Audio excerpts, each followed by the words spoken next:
तारीख है 18 जून 2026 दिन गुरुवार। नमस्कार, मैं हूं शिल्पी और स्वागत है आपका हमारे चैनल यूपी न्यूज लाइव में। खबरों में आगे बढ़ते हुए हम सबसे पहले नजर डालेंगे आज के हेडलाइंस पर, फिर जानेंगे खबरों को विस्तार से। राम मंदिर दान चोरी के बाद बड़ा बदलाव, अब रोज होगी नकदी की गिनती। 19 जून को सीएम योगी कर सकते हैं समीक्षा। 25 महिलाओं से शादी कर करोड़ों की ठगी करने वाला निकला बड़े नेता का रिश्तेदार। एसआईटी जाँच में चौंकाने वाले खुलासे। स्कूल के बच्चों को बांटी गई एक्सपायर्ड दवाएं, ग्रामीणों का हंगामा। स्वास्थ्य विभाग पर उठे गंभीर सवाल। बेसिक शिक्षा विभाग घोटाले में सीबीआई का बड़ा एक्शन, कई जिलों में एक साथ छापेमारी। 70 करोड़ रुपए के टीडीएस घोटाले का खुलासा। 750 से ज्यादा फर्म जांच के दायरे में, 496 को नोटिस जारी। मुहर्रम को लेकर सीएम योगी का सख्त संदेश, शक्ति प्रदर्शन नहीं होगा, शांति और सौहार्द के साथ मनाया जाए पर्व। चलिए खबरों को जानते हैं विस्तार से। राम मंदिर दान चोरी के बाद बड़ा बदलाव, अब रोज होगी नकदी की गिनती। 19 जून को सीएम योगी कर सकते हैं समीक्षा। अयोध्या के राम मंदिर में दान राशि चोरी की घटना सामने आने के बाद मंदिर प्रशासन ने सुरक्षा और पारदर्शिता बढ़ाने के लिए बड़ा फैसला लिया है। अब मंदिर में दान पात्रों से निकलने वाले नकदी की गिनती प्रतिदिन की जाएगी। पहले ये प्रक्रिया निर्धारित अंतराल पर होती थी। अधिकारियों को सुरक्षा व्यवस्था और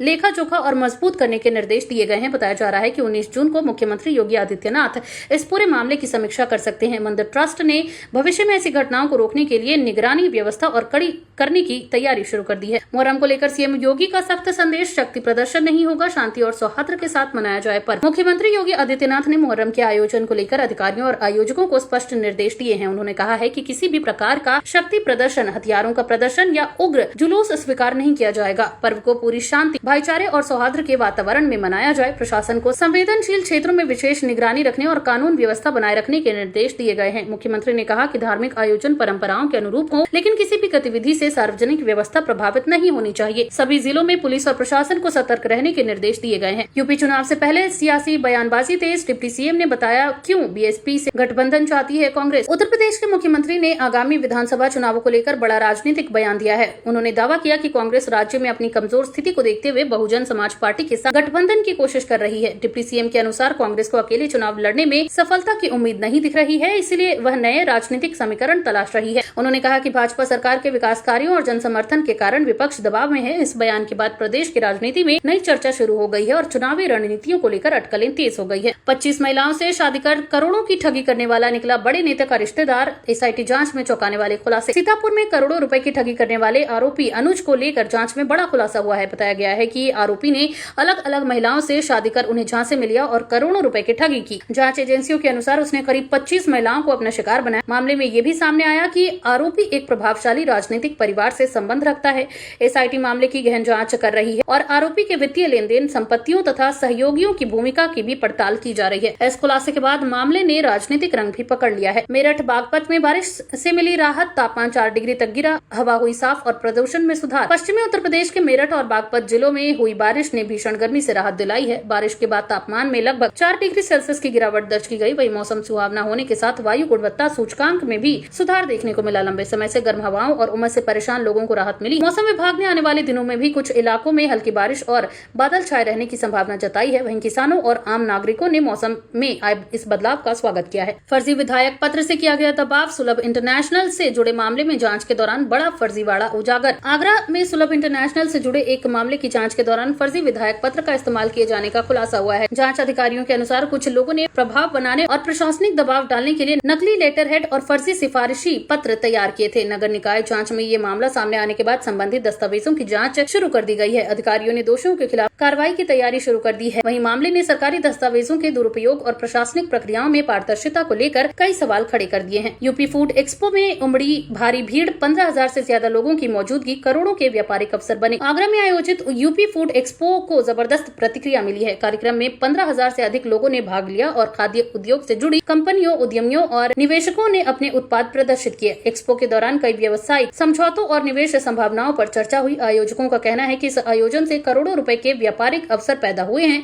स्थानीय उद्योगों को राष्ट्रीय और अंतर्राष्ट्रीय बाजारों तक पहुंच बनाने का अवसर मिला है। वहीं खाद्य प्रसंस्करण, पैकेजिंग और कृषि आधारित उद्योगों को विशेष लाभ मिलने की उम्मीद जताई जा रही है। स्कूल के बच्चों को बांटी गई एक्सपायर्ड दवाएं, ग्रामीणों का हंगामा, स्वास्थ्य विभाग पर उठे सवाल। आगरा के एक क्षेत्र में स्कूली बच्चों को कथित तौर पर एक्सपायर्ड दवाएं बांटे जाने का मामला सामने आया है। घटना की जानकारी मिलते ही ग्रामीणों और अभिभावकों ने विरोध प्रदर्शन शुरू कर दिया। लोगों का आरोप है कि बच्चों के स्वास्थ्य के साथ गंभीर लापरवाही की गई है। मामले की सूचना मिलने पर स्वास्थ्य विभाग और प्रशासनिक अधिकारियों ने जांच शुरू कर दी है। संबंधित दवाओं के नमूने जांच के लिए भेजे गए हैं। दोषियों की पहचान होने पर कार्रवाई की बात कही गई है। वहीं घटना के बाद स्वास्थ्य सेवाओं की गुणवत्ता गुणवत्ता को लेकर चिंताएं बढ़ गई हैं। आधार कार्ड में दूसरी बार जन्मतिथि सुधारना हुआ आसान, नागरिकों को मिलेगी बड़ी राहत। आधार कार्ड में जन्मतिथि को दूसरी बार अपडेट कराने की प्रक्रिया को लेकर महत्वपूर्ण जानकारी सामने आई है। अब विशेष परिस्थितियों में नागरिकों के लिए जन्मतिथि संशोधन की प्रक्रिया पहले की तुलना में अधिक स्पष्ट और सरल बनाई गई है। इसके लिए आवेदकों को निर्धारित दस्तावेज प्रस्तुत करने होंगे और संबंधित अधिकारियों की जांच प्रक्रिया से गुजरना होगा। कई लोग लंबे समय से आधार कार्ड में त्रुटियों के कारण परेशान थे,